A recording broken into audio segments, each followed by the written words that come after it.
Muy buenos días, mis hermanos.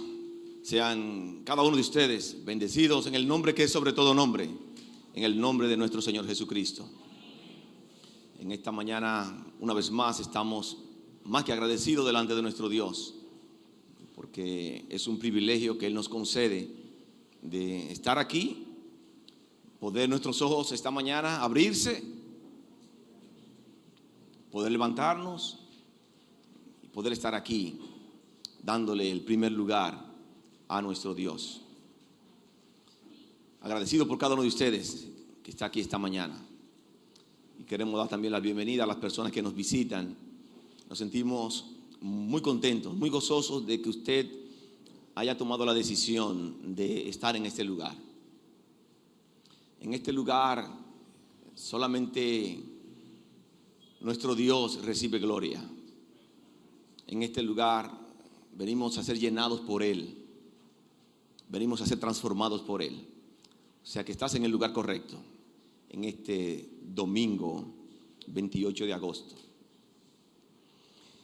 Estamos en esta serie que hemos iniciado ya hace 2 semanas, que hemos llamado Siempre Gozosos. Le he dado la libertad para que el que quiere llamarla gozosos en medio de la adversidad puede hacerlo sin ningún tipo de problema. Estamos viendo el libro de Filipenses versículo por versículo. ¿Quiénes levanten la mano? ¿Quiénes trajeron su Biblia? Todos los que trajeron su Biblia, con su Biblia arriba. Déjenme ver sus Biblias. Déjenme ver sus Biblias. Gloria a Dios. Cuando estamos estudiando un libro, usted va dándome seguimiento con su Biblia en el libro que estamos predicando, y usted puede marcar de dónde a dónde yo voy predicando, porque normalmente de dónde a dónde estoy predicando hay una división. Entonces eso le va a ayudar a usted en el futuro a poder estudiar el libro por sí solo. Va a ser un marco de referencia para usted. Permítame hacer algunas acotaciones antes de entrar en materia en esta mañana. Estamos hablando de estar gozosos en medio de la adversidad. Gozosos cuando estamos en dificultades. Cuando estamos pasando por valles oscuros, estar gozosos. Quiero puntualizar algunas cosas. Uno de los indicadores de madurez espiritual en un creyente es la capacidad de no perder el gozo a pesar de las presiones de la vida. La madurez de Pablo se evidencia en este pasaje al demostrar que las circunstancias difíciles, desagradables, que aún amenazaban sus vidas, no pudieron robarle el gozo. Todo lo contrario, aumentaron su gozo. Aunque el gozo es un don de Dios, dado a los creyentes, repartido, como dice Gálatas capítulo 5, versículo 22, por el Espíritu Santo, el gozo no siempre es constante, no siempre es pleno en el creyente. La única razón de un creyente perder el gozo es por el pecado, que rompe nuestra comunión con Dios, quien es la fuente de todo gozo. Hay actitudes pecaminosas como el descontento, la amargura, la duda, el temor, que echan a perder el gozo. La única manera de recuperar ese gozo es arrepintiéndonos y volviéndonos en obediencia a nuestro Dios. Nada aparte del pecado, sin importar cuán difícil, cuán doloroso, cuán decepcionante, debiera apartar el gozo de la vida del creyente. Las cosas pequeñas son las que quitan el gozo cuando nosotros reaccionamos de manera pecaminosa.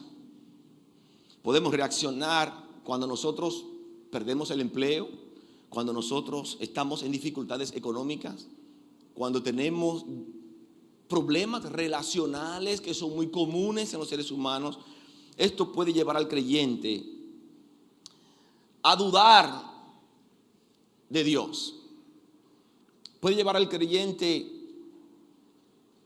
a estar confundido en la provisión de Dios. Normalmente cuando suceden esos acontecimientos que llegan de sorpresa a nuestras vidas y nosotros reaccionamos con ira, con duda, con temor, con desconfianza, con ingratitud, con autocompasión, con queja, normalmente vamos a tener dificultad. Los acontecimientos que no son pecaminosos en sí provocan respuestas pecaminosas en nuestras vidas. La palabra de Dios una y otra vez nos dice claramente que nosotros vamos a tener aflicción. Que mientras estemos en esta vida, aquí sobre la tierra, vamos a tener aflicción. Los creyentes no son ajenos a los problemas, a las dificultades del diario vivir. Estamos hablando de gozo. En estas 2 semanas, esta tercera semana continuamos igual. Y durante todo el libro vamos a estar hablando de gozarse en medio de las dificultades. En Filipenses capítulo 1, versículos de 12 al 30, que es el texto que vamos a estar trabajando. Filipenses capítulo 1, versículos 12 al 30. Aprendemos que a pesar de las pruebas, de las penas, del sufrimiento que el apóstol Pablo experimentaba, su ministerio era una experiencia gozosa. Él presenta 4 aspectos que podrían haberle robado el gozo: las pruebas, los detractores, predicadores que buscaban promocionarse a expensas del apóstol Pablo, las amenazas de la muerte en su vida y la decisión de seguir viviendo en la carne a pesar de todas las dificultades que él estaba viviendo. 4 amenazas vamos a estar viendo en este texto del versículo 12 hasta el versículo 30. Pero cuando estudiemos esto nos vamos a dar cuenta que aún estas amenazas no pudieron robarle el gozo al apóstol Pablo. Quiero recordarles que el apóstol Pablo estaba preso en Roma. Él pasó 2 años en prisión en Cesarea bajo falsos cargos. Luego él fue enviado a Roma. En el camino a Roma naufragó en alta mar. Y estuvieron a punto de perecer. Y llegaron a una isla, la isla de Malta. Cuando están en la isla de Malta con mucha dificultad, una víbora venenosa, una serpiente venenosa muerde al apóstol Pablo. ¿Escucharon? Están escuchando las cosas que el apóstol Pablo, parte de las cosas que el apóstol Pablo vivió. Lo mandan, llega de regreso a Roma y en Roma dura 2 años preso, 2 años más preso. Y la condición que el apóstol Pablo estaba preso en Roma era 24/7. Estaba preso y tenía un guardia a su lado todas las horas, todos los días, todos los minutos por 2 años. Eso era lo que estaba viviendo el apóstol Pablo mientras estaba preso. Y usted podía pensar, pero él tenía motivos para estar amargado. Él tenía motivos para sentirse infeliz, para sentirse deprimido, para lamentarse de sí mismo. Dios, pero para esto es que tú me has llamado. Para esto tú me has llamado, Dios. Pero en lugar de eso, él escribió este libro sobre el gozo. Increíble. Escribió este libro sobre el gozo. Yo quiero invitarles a leer, que me acompañen a leer Filipenses capítulo 1, versículo 12 hasta el 30. Filipenses capítulo 1, versículo 12 hasta el 30.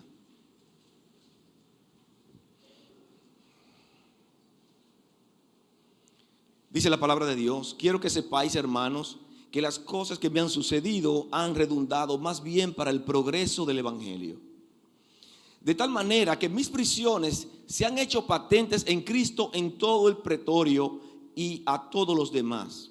Y la mayoría de los hermanos, cobrando ánimo en el Señor con mis prisiones, se atreven mucho más a hablar la palabra sin temor. Algunos, a la verdad, predican a Cristo por envidia y contienda, pero otros de buena voluntad. Los unos anuncian a Cristo por contención, no sinceramente, pensando añadir aflicción a mis prisiones. Pero los otros por amor, sabiendo que estoy puesto para la defensa del evangelio. ¿Qué pues? Que no obstante, de todas maneras, o por pretexto o por verdad, Cristo es anunciado, y en esto me gozo y me gozaré aún. Porque sé que por vuestra oración y la suministración del Espíritu de Jesucristo, esto resultará en mi liberación. conforme a mi anhelo y esperanza de que en nada seré avergonzado. Antes bien, con toda confianza, como siempre, ahora también será magnificado Cristo en mi cuerpo, o por vida o por muerte. Porque para mí el vivir es Cristo y el morir es ganancia. Mas si el vivir en la carne resulta para mí en beneficio de la obra, no sé entonces qué escoger. Porque en ambas cosas estoy puesto en estrecho, teniendo deseo de partir y estar con Cristo, lo cual es muchísimo mejor. Pero quedar en la carne es más necesario por causa de vosotros. Y confiado en esto, sé que quedaré, que aún permaneceré con todos vosotros para vuestro provecho y gozo de la fe, para que abunde vuestra gloria de mí en Cristo Jesús por mi presencia otra vez entre vosotros. Solamente que os comportéis como es digno del evangelio de Cristo, para que sea que vaya a veros o que esté ausente, oiga de vosotros que estáis firmes en un mismo espíritu, combatiendo unánimes por la fe del evangelio, y en nada intimidados por lo que se oponen, que para ellos ciertamente es indicio de perdición, mas para vosotros de salvación, y esto de Dios. Porque a vosotros os es concedido a causa de Cristo, no solo que creáis en Él, sino también que padezcáis por Él, teniendo el mismo conflicto que habéis visto en mí y ahora oís que hay en mí. Padre, en el nombre de Jesús, nosotros en esta mañana venimos delante de tu presencia porque estamos sedientos de ti, mi Dios. Venimos delante de tu presencia porque reconocemos que necesitamos que tú trabajes con nuestras vidas. Venimos delante de tu presencia a estudiar tu palabra, porque ella es lámpara a nuestros pies, ella nos da dirección, nos indica la manera correcta como tú quieres que caminemos en este mundo. Yo quiero orar por cada uno de mis hermanos en esta mañana. Yo quiero orar por sus vidas, por sus familias, por las personas que nos visitan, Dios, para que tú estés ministrando con poder tu palabra en esta mañana. Pon en mí palabras de amor, pon en mí palabras blandas, que yo mengue, pero que tú crezcas, Dios, en la exposición de esta palabra. Gracias por este día, mi Dios. Oramos en el nombre de Jesús. Amén. Amén. El apóstol Pablo presenta aquí 4 aspectos que podrían haberle robado el gozo, como decíamos hace un rato. Pero quiero comenzar antes de entrar en materia con un texto que debe ser un texto motivador. Es el verso 27. Dice: pase lo que pase, compórtense de una manera digna del evangelio de Cristo. Y con este texto en mente, quiero que vayamos estudiando cada uno de los principios que vamos a estar encontrando en Filipenses capítulo 1, versículos 12 al 30. ¿Cómo vivir en gozo sin importar las circunstancias?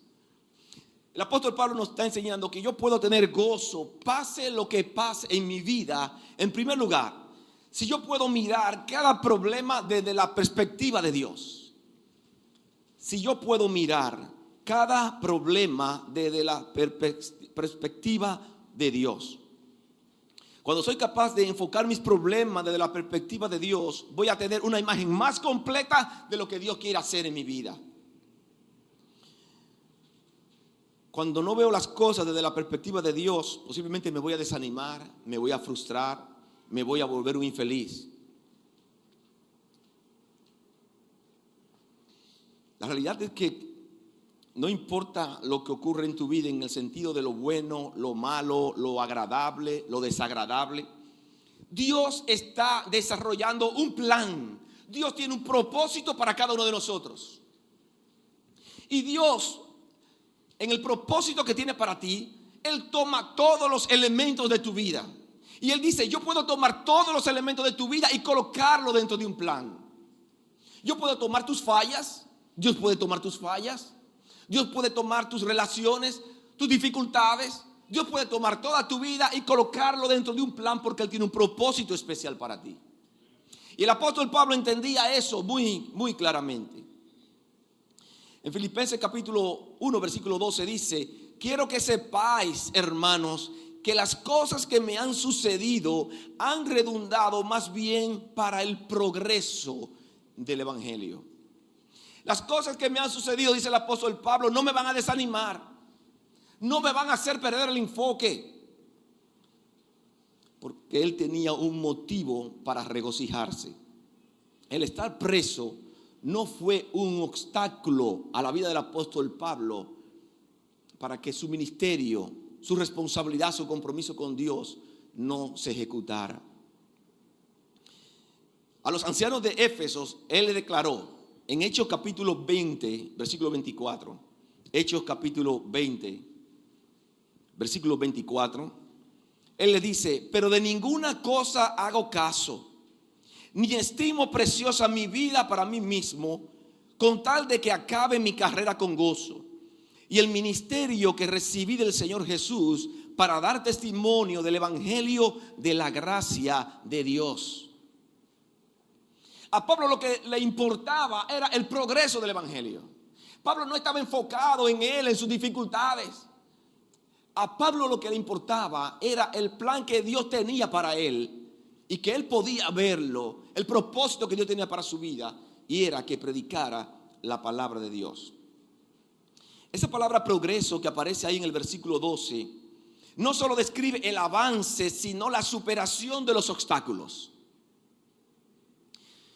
El verbo relacionado con esa palabra se emplea haciendo idea de un grupo de militares que va avanzando en medio de la selva y se le presentan las malezas, pero ellos van avanzando. Y la idea es que ellos van avanzando con lentitud y gran esfuerzo. Se le están presentando en el camino muchas dificultades, pero ellos están avanzando lento, pero están avanzando. El apóstol Pablo también tenía mucha oposición. Mucha oposición. Quizás leemos el texto y pensamos: oye, pero el apóstol Pablo, pero a veces no entendemos lo que estaba detrás. El apóstol Pablo tenía oposición. La oposición de Satanás era obvia. Satanás no estaba contento con lo que Dios estaba haciendo en la vida del apóstol Pablo. Y cuando él escribe a los hermanos en Tesalónica, en el capítulo 2, 1 Tesalónica 2:18, él dice: quisimos ir a vosotros una y otra vez, pero Satanás nos estorbó. Era un estorbo para él hacer la obra. El mundo era un estorbo para el apóstol Pablo hacer la obra. Y situaciones que usted y yo tenemos también presentes hoy en día para nosotros de hacer la obra de Dios. La oposición pagana en Roma había sometido al apóstol Pablo a cautiverio por 2 años. Y antes de esa oposición, los judíos incrédulos de Cesarea lo habían encarcelado por 2 años. El apóstol Pablo le dice a los hermanos en Corintio, en 1 Corintios capítulo 16, versículo 9: se me ha abierto puerta grande y eficaz. Muchos son los adversarios. Muchos son los adversarios que no quieren que yo predique la palabra de Dios. Muchos son los adversarios que cada uno de nosotros tenemos, que no quieren que prediquemos la palabra de Dios, que se convierten en obstáculos en nuestras vidas. Pero el apóstol Pablo, lejos de lamentarse, de rendirse, de quejarse por sus dificultades, Pablo las consideraba como un elemento invariable de su ministerio. Miraba sus dificultades como parte del propósito de Dios en su vida. Pablo tenía el sueño de predicar en Roma y lo escribe. Él tenía el deseo de ir a Roma a predicar la palabra de Dios. La Biblia no da mucho detalle, pero mientras yo estudiaba, yo traté de ponerme en la mente de Pablo y pensé: wow, ir a Roma a predicar. Wow. Roma en ese tiempo era el centro del universo, era la capital del imperio, la ciudad más prestigiosa, más poderosa, y estratégicamente era la ciudad más importante, Roma. Y, óyeme, cualquiera quisiera predicar en Roma. ¿A qué podemos asociar a Roma ahora mismo? Usted que quisiera predicar en un punto importantísimo del mundo. Me llegó a la mente de una vez Nueva York, Times Square. Cerrar desde la 34 hasta la 42, desde la Quinta Avenida hasta la Séptima Avenida para predicar y proclamar el nombre de nuestro Señor Jesucristo.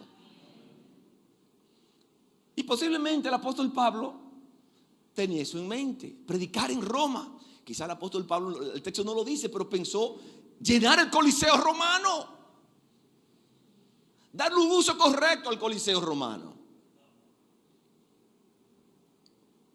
Pablo, yo voy a predicar para Roma. El asunto es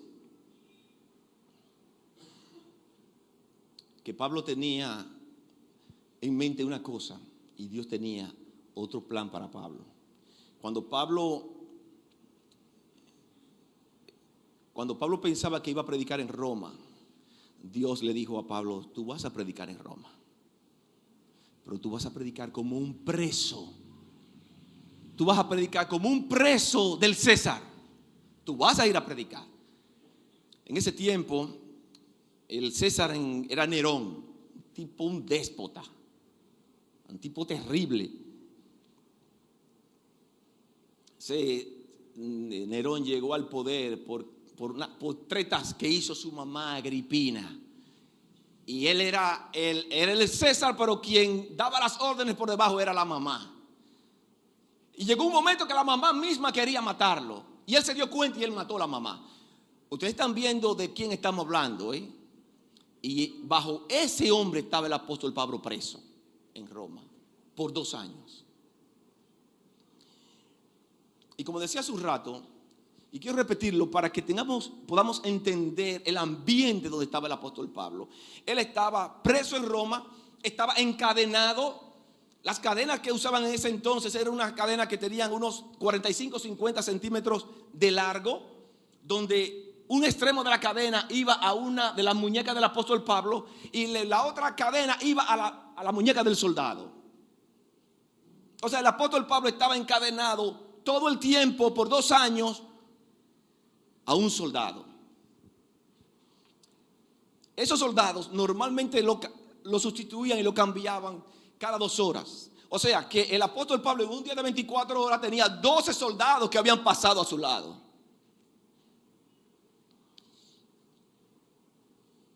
Y la curiosidad me hizo calcular cuántas personas tuvo el apóstol Pablo amarrado por 2 años. 4,380. Lo que se estilaba era que había docenas de soldados que los rotaban. Pero independientemente que lo repitieran, 4,380 personas estuvieron atadas a la muñeca del apóstol Pablo. Y yo me preguntaba, ¿y quién era prisionero de quién?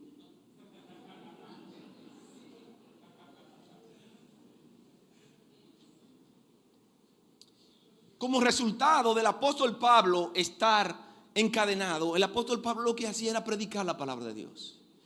Señores, los libros que estamos estudiando lo escribió el apóstol Pablo. Ustedes saben lo que significa usted escuchar la palabra de Dios de primera mano del apóstol Pablo. Y hubo 2 resultados que conocemos con seguridad mientras el apóstol Pablo estaba encadenado. El primero es que la palabra que él predicaba cambió la vida de muchos de esos soldados. Que el mensaje de Dios llegó hasta la casa del César y muchos se convirtieron dentro del palacio. Posiblemente el apóstol Pablo tenía la idea de predicar de una manera, pero jamás él pensó que Dios lo iba a usar de una manera para impactar tan rápidamente la casa del César. Más adelante vamos a estudiar ese texto. En Filipenses capítulo 4 verso 22 dice: todos los santos saludan, y especialmente los de la casa del César. O sea, había muchos creyentes ya dentro de la casa del César. Y un segundo resultado de Pablo estar en la cárcel fue el hecho de que en medio de esa tranquilidad, pudiéramos llamarlo tranquilidad, en medio de él estar en quietud, Dios le dijo: Pablo, yo tengo algo especial para ti. Yo quiero que tú escribas algunos libros de la Biblia. que posiblemente el apóstol Pablo, si iba a estar de ciudad en ciudad, de ciudad en ciudad y en persecución, posiblemente iba a ser un poquito difícil. Y Dios aprovechó el hecho de que él estaba preso y Dios lo puso a escribir. Y el apóstol Pablo escribió Efesios desde la cárcel, escribió Filipenses desde la cárcel, escribió Colosenses desde la cárcel, escribió Filemón desde la cárcel. Usted está oyendo lo que hizo Dios en medio de ese ambiente de dificultad del apóstol Pablo. Es por eso que él dice: mis amados hermanos, quiero que sepan que todo lo que me ha sucedido en este lugar ha servido para difundir las buenas noticias. Yo tenía un plan, pero Dios tenía un plan más grande que el mío. Pablo podía identificar lo que Dios estaba haciendo a través de su dificultad. Pablo aprendió a ver su situación desde la perspectiva de Dios. El apóstol Pablo no se enfocó en su problema, en su dificultad, y comenzó con el muro de las lamentaciones a llorar. No, él vio que Dios había permitido que él estuviera preso con un propósito. Él aprendió a ver su situación de dificultad desde la perspectiva de Dios. ¿Han oído ustedes hablar de John Bunyan? John Bunyan fue un predicador de mucho poder, un predicador que predicaba la palabra con mucho poder, con mucha autoridad. Eso fue a mediados del siglo XVII. Ustedes ninguno estaban nacidos, pero la historia está ahí. A mediados del siglo XVII. Él predicaba con tanto poder que molestaba a las autoridades de Inglaterra en Bedford. Y se molestaron tanto que decidieron colocarlo en la cárcel. Cuando él estaba en la cárcel, ellos lo encarcelaron tratando de callarlo. Cuando a él lo meten preso, en el patio de la cárcel, él comenzó a predicar la palabra de Dios. En el patio de la cárcel. No pudieron callarlo. Los soldados, los presos estaban escuchando la palabra de Dios. Los habitantes de Bedford en Inglaterra venían a la cárcel y se ponían en la parte de afuera de la cárcel a escuchar la palabra de Dios que John Bunyan estaba predicando. Y eso siguió molestando tanto a las autoridades que querían callarlo y decidieron colocarlo en una celda mucho más profunda, tan profunda que si él decidía predicar la palabra de Dios, nadie lo iba a escuchar. Querían callarlo. Durante ese tiempo, que él tuvo 11 años preso, aislado, sin contacto con personas. Durante ese tiempo, Dios lo puso a escribir. Y ese hombre, John Bunyan, escribió uno de los libros más grandes de la historia de la iglesia cristiana. Se llama El Progreso del Peregrino. Ese libro, El Progreso del Peregrino, ha impactado la vida por años. Ese libro, El Progreso del Peregrino, fue el libro más vendido, más traducido a diferentes idiomas después de la Biblia. El libro más vendido en los primeros siglos.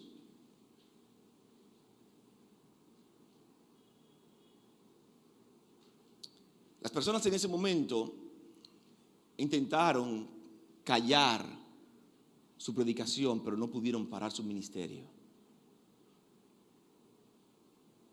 Porque ese libro ha impactado muchas personas, hasta películas se ha hecho de ese libro. Pablo podía decirle a quienes le perseguían lo mismo que le dijo José a sus hermanos. ¿Recuerdan la historia de José? Cuando José fue vendido como esclavo a Egipto, para ser llevado a Egipto. Y en Génesis capítulo 45, versículo 8, y en el capítulo 50, versículo 20, tengo los dos textos juntos. Génesis 45, 8 y 50, 20. Dice: no me enviasteis acá vosotros, sino Dios, que me ha puesto por padre de Faraón y por señor de toda su casa y por gobernador de toda la tierra de Egipto. Vosotros pensasteis mal contra mí, mas Dios lo cambió a bien. Ustedes tenían pensado hacerme daño, pero Dios tenía un plan que estaba por encima de la maldad de todos ustedes. Las dificultades de José, Dios la usó para un propósito mayor. José pudo estar enfadado con sus hermanos, molesto, porque lo separaron de su padre, lo separaron de su familia, siendo un muchacho. Pero él entendió, miró su problema desde la perspectiva de Dios. Dios tenía un propósito mayor.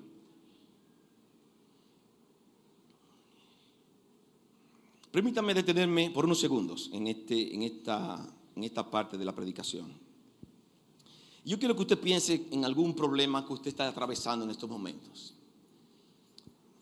De una manera u otra todos estamos pasando por situaciones. Yo quiero que usted piense específicamente en esa situación que a usted lo tiene desenfocado, que el pensamiento no se aparta de esa situación.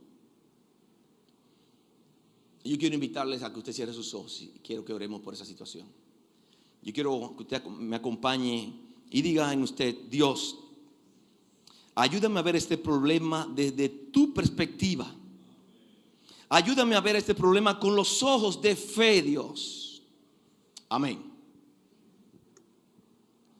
Cada vez que tienes problemas, que empiezas a desanimarte, a sentirte infeliz, debes hacer lo que el apóstol Pablo hizo.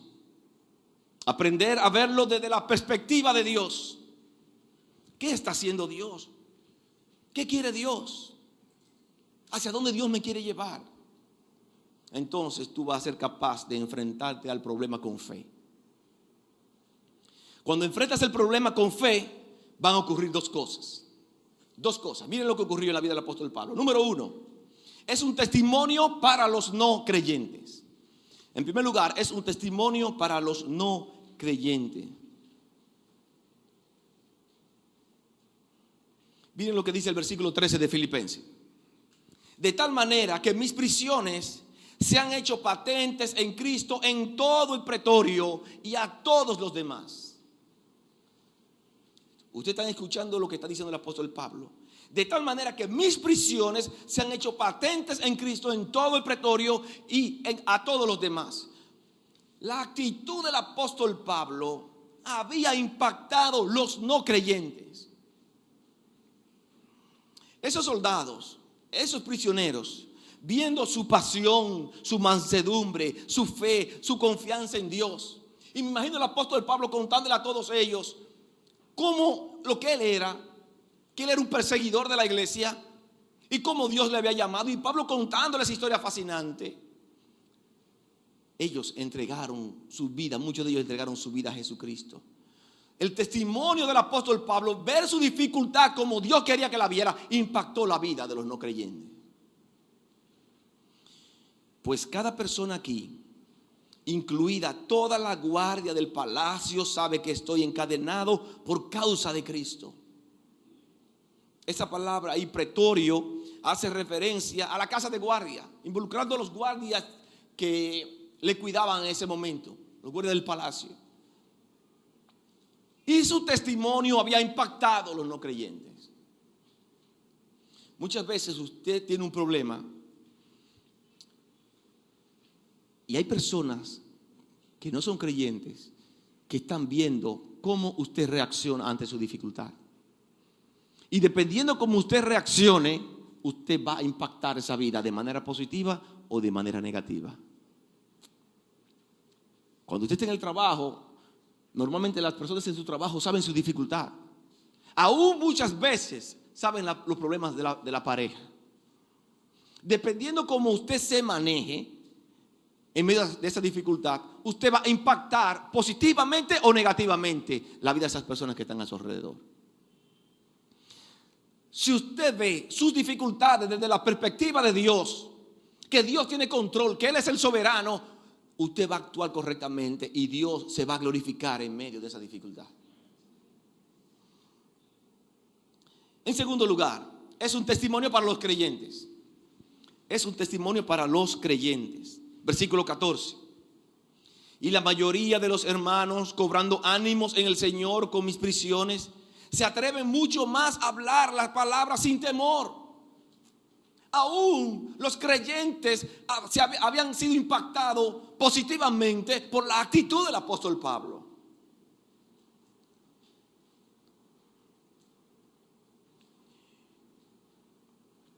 La predicación del apóstol Pablo no solo añadía nuevos cristianos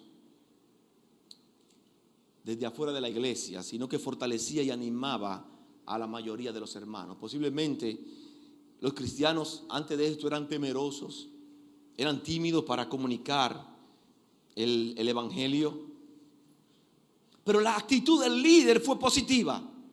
La actitud de Pablo fue una actitud de motivación para ellos. La actitud de Pablo le dio pasión, le dio visión, le dio ánimo.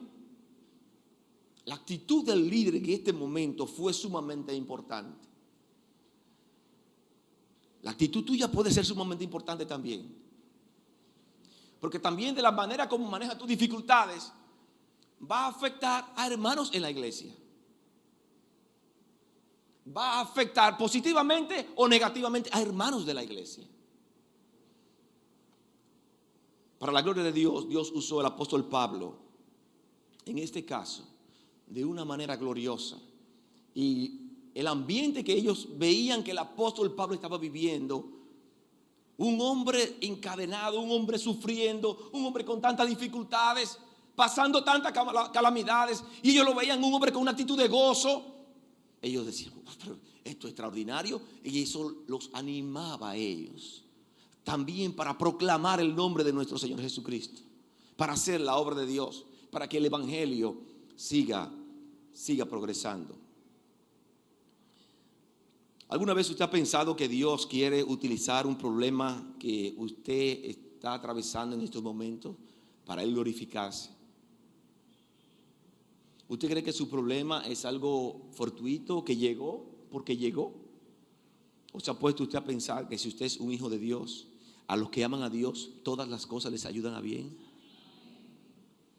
Aún las dificultades.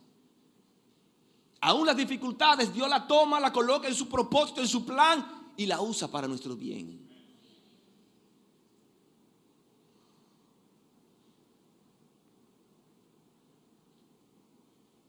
Tenemos que aprender a mirar nuestros problemas desde la perspectiva de Dios. Dios no tiene control. Usted va a tener oposición. Usted va a tener una batalla que va a tratar de desanimarlo, desmotivarlo, quitarle el deseo de venir a la iglesia. Pero cuando usted está enfocado en que Dios tiene el control, a pesar de la dificultad, usted está aquí en la iglesia dándole lo primero a Dios, dándole lo mejor a Dios.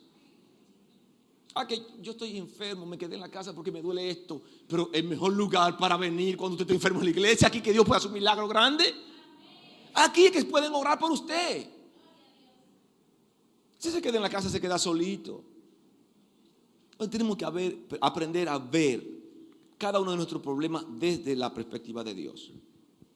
Segundo lugar, puedo tener gozo pase lo que pase si no permito que las malas actitudes de otros me afecten. Si no permito que las malas actitudes de otros me afecten.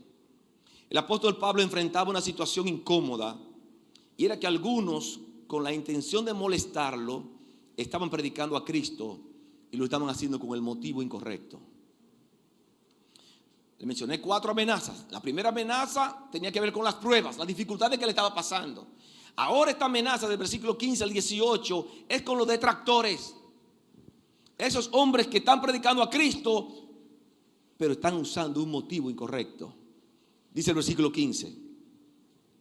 Algunos a la verdad predican a Cristo por envidia y contienda, pero otros de buena voluntad. Él comienza con algunos.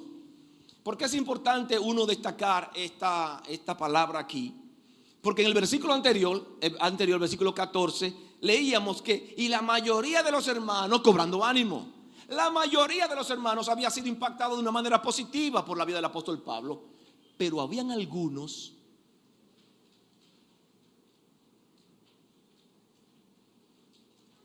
y esos algunos Posiblemente estaban dentro del liderazgo, como dice el texto.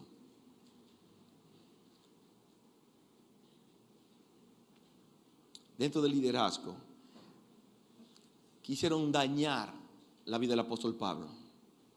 Algunos predican a Cristo por otros motivos.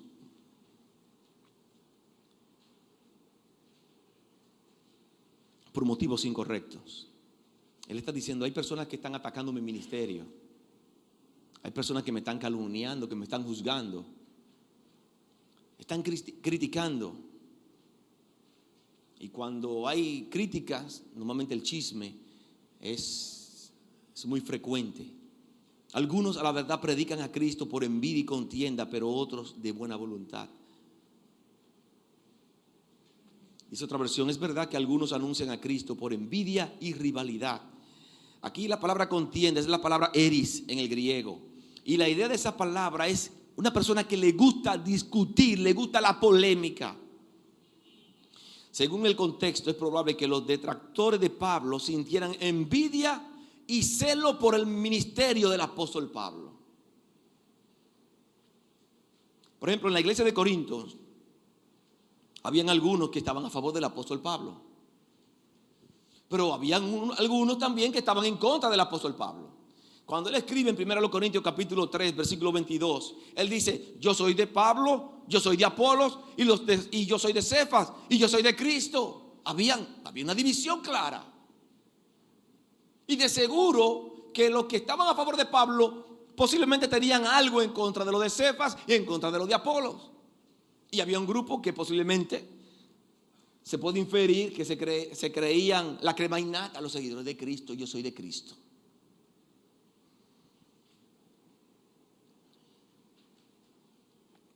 Esa palabra en eris ahí da la idea de que envidiaban los dones, posiblemente la inteligencia, la capacidad ministerial de Pablo. El hecho de Pablo ser tan amado por las iglesias.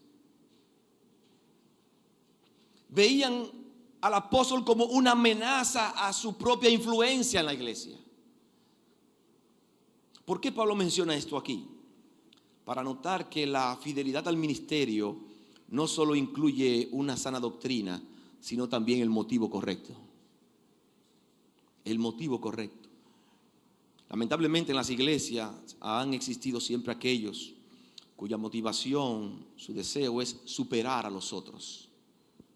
Eso lo tenía el apóstol Pablo, lo estaba viviendo el apóstol Pablo. Pero eso lo vivimos hoy en día igualmente. Igualmente. ¿Alguna vez ha conocido usted alguna persona que está llevando la palabra de Dios, un líder de una iglesia, un líder de un ministerio, pero le encanta discutir? Y usted ve por qué persona que le gusta debatir, discutir, conflictivo, con tanta polémica, con tanta controversia. Y predican la palabra de Dios y se convierten las personas. Esa palabra es la palabra celoso, pendenciero. Y observe que el motivo de la crítica es usualmente la envidia. La envidia.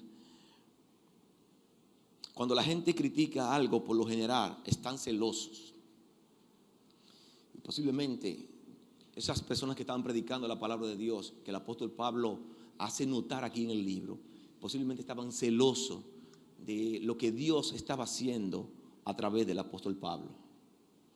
Posiblemente celoso de ver un hombre tan enfocado en Dios que las dificultades del día a día no le hacían perder el gozo. Y posiblemente quizás ellos no tenían esa fuerza, esa madurez, y era motivo de envidia. Hay pocas cosas que pueden robarle el gozo tan rápido como el ser criticado. El ser criticado. Una de las experiencias más desalentadoras para un siervo de Dios es cuando el siervo de Dios es acusado falsamente, cuando el siervo de Dios es criticado, cuando es criticado aún por hermanos de la iglesia.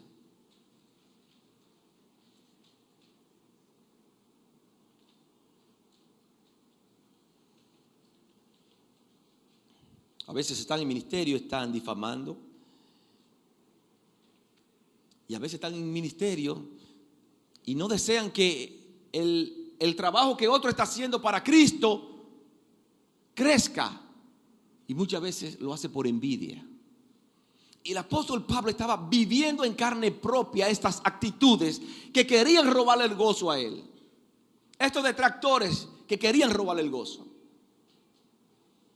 Yo quiero darles una clave del gozo. No está en sus hojas, pero pueden escribirlo. No necesito la aprobación de los demás para tener una vida plena. Usted no necesita la aprobación de los demás para tener una vida plena. No necesito que los demás me den permiso para tener gozo en mi vida. ¿Eres tan feliz como eliges serlo? Si los demás quieren ser infelices, es su problema. Pero no necesitas depender de la aprobación de los demás para tú tener una vida de gozo, una vida plena que glorifique a Dios. Los unos anuncian a Cristo por contención, no sinceramente pensando añadir aflicción a mis prisiones. Y dice el texto, otros lo hacen con buena intención, anuncian a Cristo por amor, sabiendo que Dios me ha puesto aquí para defender el evangelio.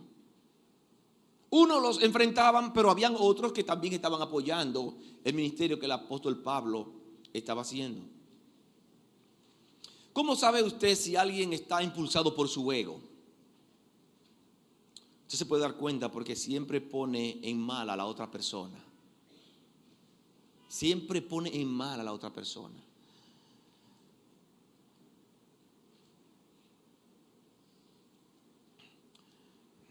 Hay líderes, hay personas en ministerios, miembros de la iglesia, que cuando ven que otra iglesia, Dios está haciendo la obra y están creciendo. Oye, pero qué bendición la otra iglesia. Mira, ellos era una iglesia pequeña y ahora son 3,000 miembros. Sí, pero es una iglesia grande. Esas iglesias grandes son impersonales.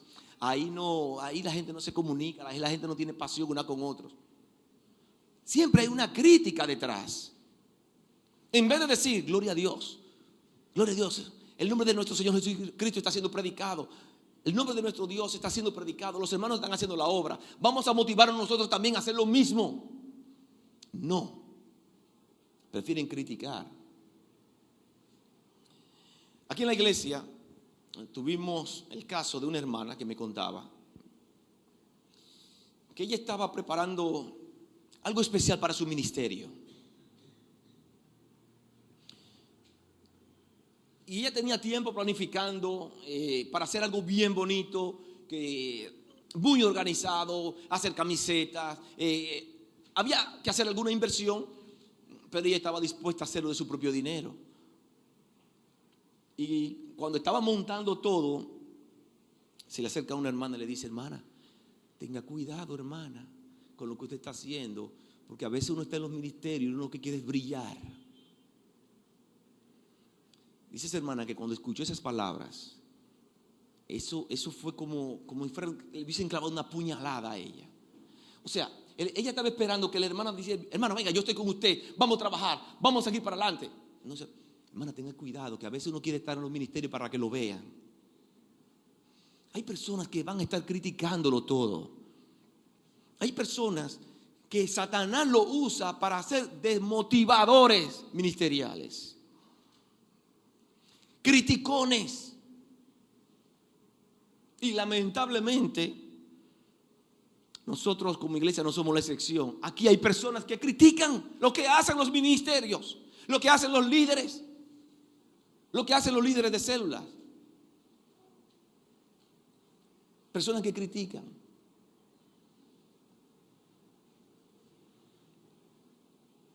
El apóstol Pablo estaba viviendo en carne propia esa situación. Pero él no permitió que las malas actitudes de otros le afectaran. Es su decisión. Si usted se enfoca en lo que Dios quiere hacer a través de usted, aunque usted escuche esas cosas que van a desanimarle, que van a desmotivarle, usted no le va a poner atención y usted va a seguir hacia adelante.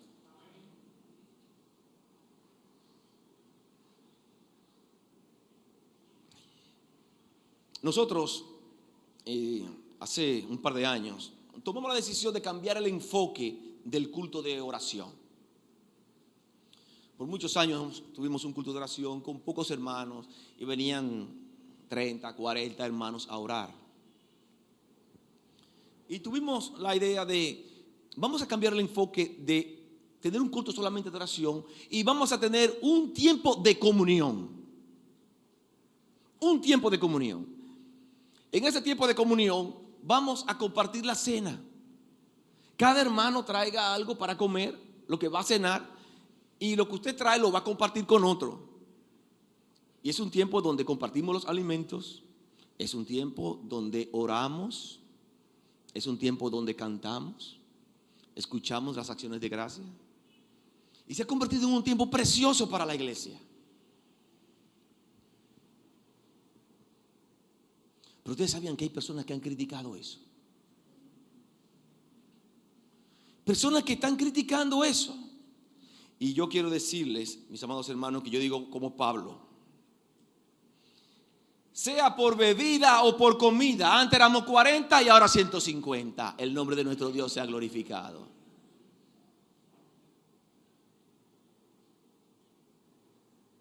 Si usted se pone a ver, y comenzamos a analizar ese tiempo de comunión, ¿dónde está el pecado? O sea, ¿dónde está la obra de Satanás en ese culto? En ninguna parte.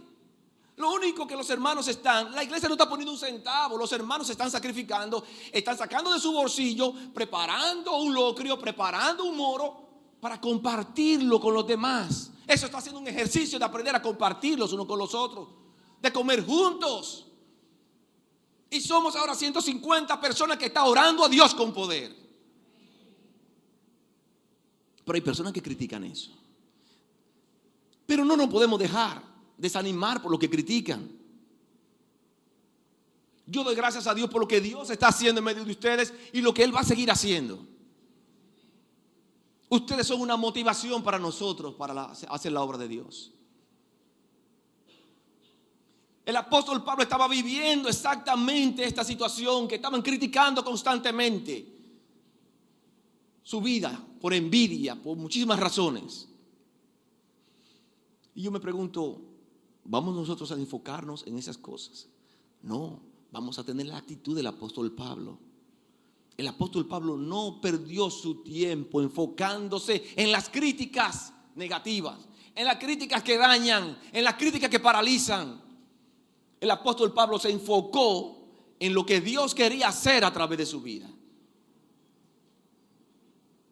Y yo tengo muy claro lo que Dios está haciendo en esta iglesia. No porque lo merecemos, sino por su misericordia.